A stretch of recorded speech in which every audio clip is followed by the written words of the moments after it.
There was a game the other day. You might have seen What was the score? Oh my God! I thought my app broke, to be honest. Arsenal on the attack. Yeah. Spurs were 5-0 down within 21 minutes. Oh my We're Lord. indeed. And genuinely, Beyond it was that. one of those games where I was watching it live thinking, every time we go forward, this is going That in was the net. literally don't It was the this. weirdest match of my life. At what point did you kind of feel sorry for Spurs? I think they panned up to the crowd, and Newcastle have an away end where you have to climb a lot of stairs. Yeah. So like, and these poor fans, they look miserable, and I was like, and then I thought, because I've made that train journey, I'm like, oh God, you got 4 hours for that. That is, and then climbed all the way up there to watch this. Apparently shit. there was delays as well. And, and there was delays coming home for the Spurs fans, so they couldn't, even afterwards, they had couldn't get like an out. extra hour know just to what? get the train. They probably didn't think it could get worse than the 5-1 in 2016 when you bottled. That was one of my was worst like- results ever. right? Yeah, And yeah. this was final after 20 Yeah, because minutes. the reason being is this is two teams who are, in the illusion of competing for the same top four, and you're thinking this should be a competitive match. But this is the thing. I mean, I remember Smith tweeted out before the game, Spurs players in the lineup, they looked like they were beaten before the match even kicked off. Yeah. Wow. And Newcastle, we were coming off the back of the only really bad performance we've had under Eddie Howe. So it was like a perfect storm of like, we're at home, we're bloodthirsty to put things right, Spurs aren't in the mood, and it was a combination of Spurs' worst version of them and one of the best performances we've ever put out. No. What do you mean no? You lot were good. This was literally players not trying. I Like, agree. not trying. To be 5-0 down in 20 minutes means no one's doing the base. You know when people, they throw that phrase around nowadays in football, oh, he didn't do the basics. That was the definition of not doing, well, we were terrible. And I don't want to take anything away from Newcastle. You lot were really good. But that, like I said, was the definition of just not showing up and not caring. You haven't got a manager. Lots of players are frustrated. Our best player might be leaving. So I think a lot of the players are just like, Nah, but why? they're on holiday already. The flip-flops are there. They came out in flip-flops. But isn't getting Champions Javianas. But isn't getting Champions League football at least so important for those players? They didn't know what to do with the new system. Forward the back. Nah, a clue. it's too simplistic to say that. Like, what, go forward at the back and then let him 5 in 20 minutes. Come on, these are professional footballers. There's a World Cup winner there's 2 World Cup winners in that back line. There's Lloris and Romero. They might not be the greatest players, but 5 in 20 minutes. Do you bro. kind of feel like it was premeditated? The way they obviously 5. That's not. I mean, Spurs aren't very consistent at times, but Spurs. Think of it like this. Conceding 5 in 20 minutes, and then you saying as well that it seemed like they came out of the tunnel kind of defeated already. No, think of it like this. Your manager that you didn't really like, for whatever reason, he's criticised you, has left in Conte. Yeah. And then his right-hand man is still there, basically. So you're going probably through the same training regimes, the same rhetoric, the same, like, Nothing's why changed. would you, you feel like he's still there, except someone that you respect less. Yeah. So how are you gonna steady that ship or get their respect? They're not going to listen. I get the rationale you're saying about, they don't respect him, but do they not respect the club? Like, how is this acceptable? No, but these are the questions. How are these players of future top? And these are the questions we were asking me specifically after the game. If you're a professional footballer, forget the fans, forget the playing in the Champions League. Do your job. Play for the name on the back of your shirt, your family, your last name. It's embarrassing. Self-respect. Putting out your last name to shame. That's on your shirt, bro. And you're going to come out there and lose, letting 5 goals in 20 minutes. That's on record now. Like, people will talk about that result in years to come when Spurs did that. I've never seen anything It's like that. embarrassing. I mean, we've been destroyed a couple of times this season. Like, United have either played really well, No way, tell us about that. won by luck, or been that was bad. or been destroyed. But we weren't down 5-0 in 20 minutes. You were just down 7. Look, obviously, I'm supporting Newcastle, but it was embarrassing to watch the lack of effort for those fans. And I mean, what do we think about them refunding the fans? Does that mean anything? No.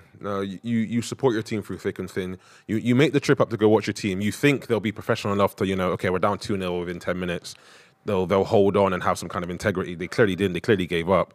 As a football fan, you have to ride the wave. It sucks seeing your team lose, but you can't. I go to the cinema and don't like the movie. I can't ask for a refund. I think they need to refund the expenses for travelling there as well. I don't think the tickets are enough. I think, do you know how expensive it is to go up to Newcastle? Of course, on a but that's train? your choice. You're a fan of that club through thick and thin. I know that. But listen, when you put in a performance like that, that's bad, man. That's bad. Exactly. So as a fan, speak of your wallet next time. Yeah, you've committed and you've gone for that. You've gone to your game to watch. So you're saying don't go to the next one? Yeah, don't go to the next one. As a response, you treated us like that. We came to support you, and then that's how you. But a lot of them are season ticket holders, and they've already paid for their ticket for that game. But even as a professional football player, you step out into the stadium and you see around you, your fans are not there like they usually are. That still hits home. We had a chat recently, obviously, where we were talking about. I said when they lose Kane, they'll be mid-table the following season. Yeah. Having now watched that. I feel like a lot of Spurs fans will probably be feeling worried if Kane does go, where the future is. Because if you're a manager coming into that, you're looking at so many bottlers within that squad who clearly don't care. I agree. You're going to lose Harry Kane, and like some people took that out of context. I got Spurs fans saying it doesn't work like that, Jordy. Like because I said you're going to lose 22 goals. I mean, obviously they'll have some of their goals in that position, but the idea that they'll like how hard is it to find a striker who even scores 10 in a season? It's very hard. They're going to sing. Yeah. But I don't really like. But I don't know how far, and I don't know what happens next for them. I know Kane's out of contract next summer, right? Yeah.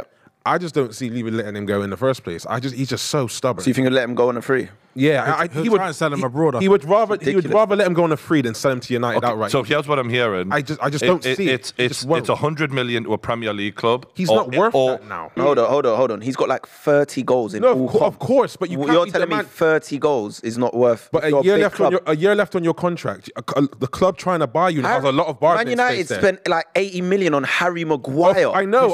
Who eats bench? Of course. And you're saying on. And as a United fan, no, but I'm just saying in the current climate where top players are about 70 to 80 million in general. Hold on, in general, like how much are they saying Caicedo is? About 70. Well, how much? 70. 60, 70. All right. 70. So we're talking about Harry Kane, one of the best strikers ever in the Premier League. Of course. One of the top strikers in world football right now. 31, yeah? No, he's 29, 30 in August. Okay, cool. And he's still hitting 30 goals. He's averaged 20 to 30 goals every season since he's come on. And it looks like from this season he hasn't slowed down. How is 100 mil a lot of money? I know there's one season left, but he doesn't rely on pace, which actually bodes well for his long term. Like when Michael Owen got hit a certain age, he was dead. And Wayne Rooney you've seen his pace go, he was fucked.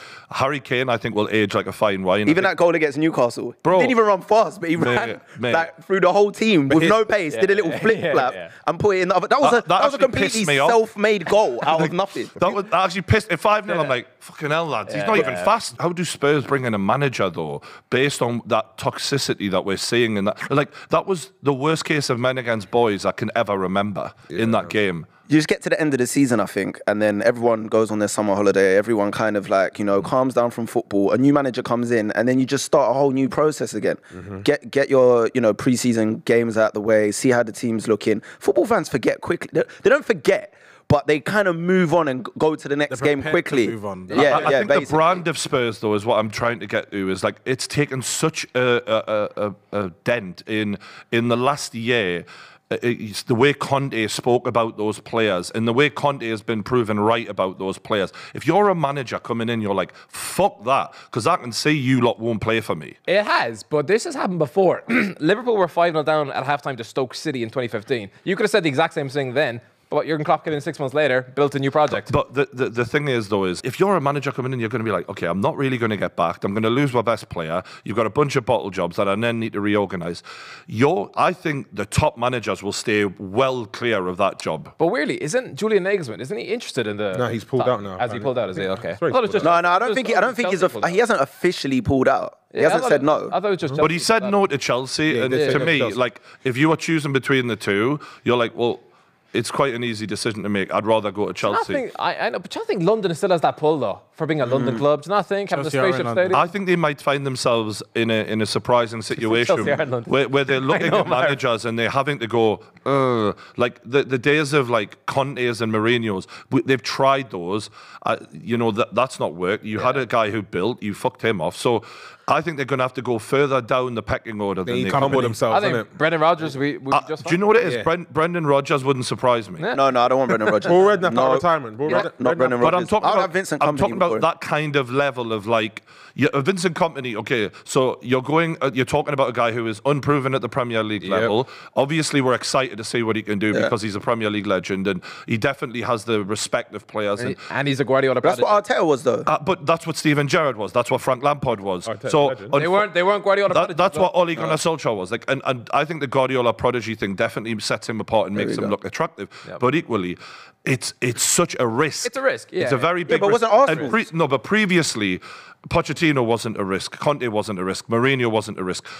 Spurs are now in a position where they're having to throw. Well, Pochettino was a bit of a risk. Well, Pochettino had taken a club from newly promoted to 8th place, though. You knew he understood the league. He was proven in the league. Okay. Kompany, I feel like, is much more of a roll of the dice. nice. It's a sexy appointment where you're like, oh, this guy could do things. But a lot of people are even saying to him, don't fucking go near that. But can I say something? Burnley.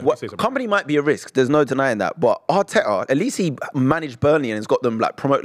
Arteta had no managerial first-team experience. I think he was a number 2. It was Pep narcissism. Have Arsenal ripped up the rulebook for appointing manager? Do you not think Arsenal, though, they took the risk and they stuck with it and they got lucky? Still a bigger risk, though, no? If he's never managed before. We got one manager that's managed and one that hadn't. What do you do with your company, then? Also, you have people that were familiar with him in Arsenal throughout, from Arsene Wenger's time. Then, obviously, didn't. Oh, come on, man. When he got there, it was But let's talk company, though. What is he... Does he... Right, he's got a good job at Burnley where he's been proven there. He's done an unbelievable thing. Changed the football. Does he risk his reputation at a young age? Because remember, there's a lot of people saying to him, stay the fuck away from Spurs. It will only ruin you for the long term. He should stay at Burnley. He's a king there. You've gotten him into the Premier League. I would love to see how his tactics work in the Premier League, how he can dominate. Because you've got nothing to lose staying there. You've brought them up. You're always going to be you're always going to stay at Burnley. Don't go to Spurs. But the risk. No. Stay at players. More money. Spurs is like the Bermuda Triangle right now. It's just a bit weird. Let's talk about the risk of Burnley versus the risk of Spurs. Let's actually weigh this up of what is the risk of Burnley versus the risk of Spurs? Burnley are expected to go back down. So if he stays up alone, that's a huge... That's a successful season. Whereas with Spurs, the expectations versus... Oh, be scared of the expectations then, Don't go and, try and be ballsy and actually take on a club. That's what it's about. You want to go up the levels. Why not? Why step back? I know it's early. He hasn't been at Burnley for long. But come on, man, take a risk. Show Lampard what he should have did. Yeah, but it's chess, man. It's not checkers. You've got to play these motions. Bro, no risk without reward, man. That's life. Of course, but sometimes you got to roll the dice. He should do 1 year in the Prem, keep Burnley up, and then move on. You've gotten them up there, keep them up because the pressure's a lot less. Yeah. I don't need to win the league with Burnley. I just got to keep them in there another season. But what is pressure? You got to deal with pressure. What was the famous words Conte said before he walked out the door at Spurs? They don't like pressure. That was a horrible Italian accent. He said they don't like pressure. They're used to it here. They don't want to play under no pressure, and that is football. That's the life of being a top level athlete, manager, whatever. Deal with the pressure, or do you want to just sit back and be complacent? Soak it up. Vincent Kompany does not dream of managing Spurs. He wants to go and manage Man City.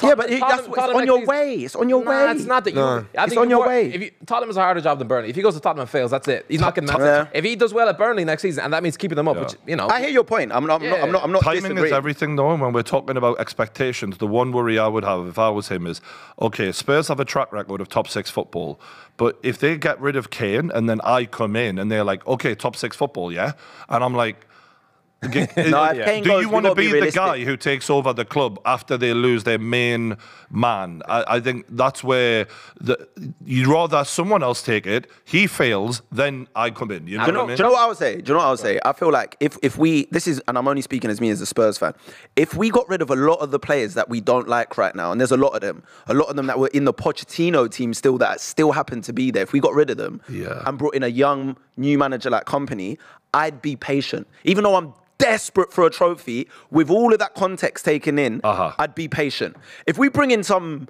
manager like Nagelsmann and then do what we're doing again, expecting him to transform Eric Dyer or transfer Ben Davies and make sure these players are better, I would just be like, that's no. the Danny Levy way. No. Danny Levy goes, instead of buying a whole new bunch of players and freshening it all up, let me just buy a manager who will work some magic. Like, he's a plaster over an accident type of guy. There you go. And that's why I said Daniel Levy's chickens are coming home to roost that time, because he's the one who's actually responsible for this. And I was watching the Spurs fans reacting to this, and there was one guy who made a great point, and you've just reminded me there of how many players from the Rafa Benitez Newcastle side that beat Spurs at St. James's the last time are still in that team. Like, they really don't. And that's why you stay away from a Daniel Levy side.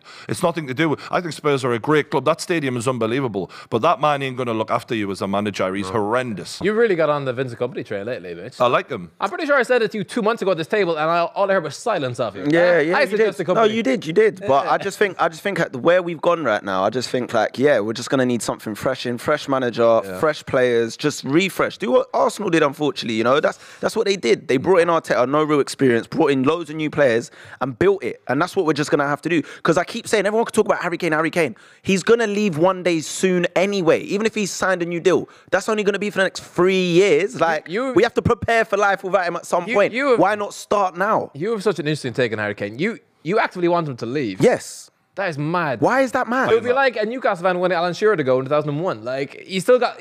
How long's he been there for? His whole life. How long's he been there professional? Almost 10 years. Yeah. How many goals has he scored each season? 20 to 30. What have we won? I think so Spurs- what are we like, what's going on But if you here? take him out of that equation, you're even further away. Yeah, but that means we have to find a whole new identity. yeah, Don't you get it they now? rely We on- have to do it. Yeah. And I love Harry Kane. And I think if he went to another team and contributed his goals and stuff, he could probably win something as well. So it's almost like a win-win I situation. don't know about win-win, because y'all think it makes it harder. Say they goes to Man United. Yeah, we'll make it They're top harder. four But that's what did Arsenal do?